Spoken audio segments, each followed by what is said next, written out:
Assalamualaikum warahmatullahi wabarakatuh. Perkenalkan, nama saya Rengga Ardiansyah dengan NIM 25101033. Di sini saya akan mempresentasikan tentang manajemen proses. Apa itu manajemen proses? Manajemen proses fungsi sistem operasi mengatur dan mengendalikan program yang dieksekusi proses di komputer. Tujuan utama memastikan sistem dapat melakukan multitasking secara efisien dan stabil. Komponen kunci proses. Setiap proses adalah program yang sedang dieksekusi terdiri dari instruksi dan data. Manajemen proses mencakup siklus hidupnya. Pembuatan. Proses baru dibuat oleh sistem operasi. Penjadwalan dan eksekusi. Menentukan kapan dan berapa lama proses berjalan di CPU. Komunikasi dan sinkronisasi. Proses bertukar data dan berbagai sumber daya tanpa konflik. Penghentian. Proses selesai atau dihentikan oleh sistem. Proses control block atau disingkat PCB. PCB adalah struktur data vital yang digunakan sistem operasi untuk melacak status dan aktivitas setiap proses. ID proses, PID, status proses, program counter, CPU register, informasi memori, dan I/O. PCB memungkinkan sistem melakukan context switching antar proses dengan cepat. Jenis-jenis operasi proses, pembuatan dan penghentian. Siklus hidup dasar proses, penundaan dan kelanjutan, proses disuspend lalu diaktifkan kembali. Komunikasi antar proses, IPC. Proses saling bertukar data.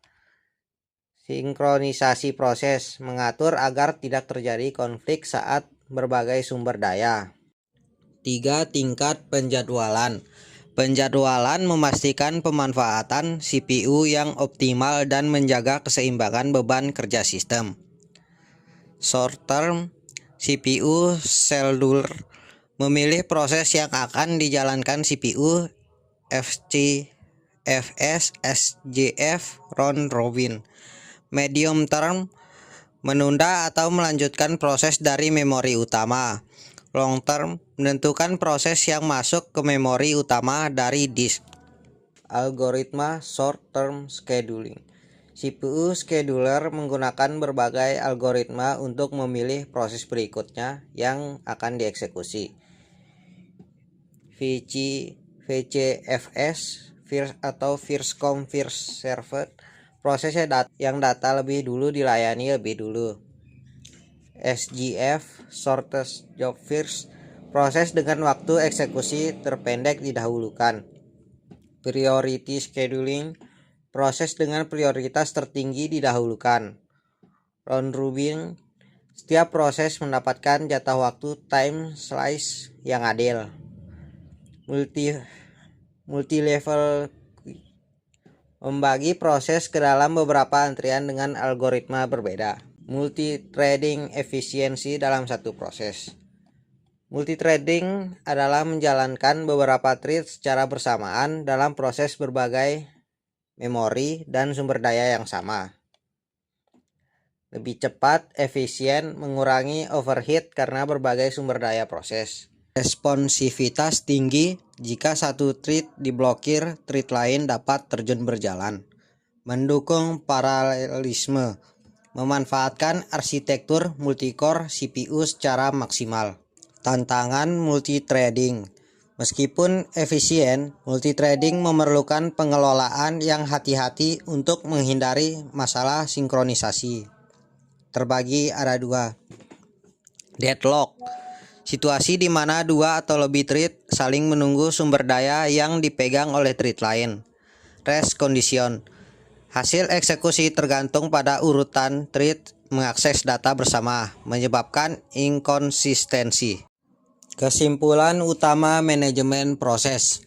Fungsi inti, mengatur seluruh kegiatan proses, pembuatan, eksekusi, penghentian untuk kinerja sistem yang maksimal. Peran PCB, menyimpan seluruh informasi penting, status, register, memori, agar proses dapat dilanjutkan kapanpun diperlukan. Penjadwalan menentukan proses mana yang akan dijalankan CPU, menjaga keseimbangan beban kerja sistem melalui 3 tingkatan. Multithreading meningkatkan kecepatan dan responsivitas, tetapi membutuhkan sinkronisasi yang ketat untuk menghindari konflik. Sekian dari saya. Wassalamualaikum warahmatullahi wabarakatuh.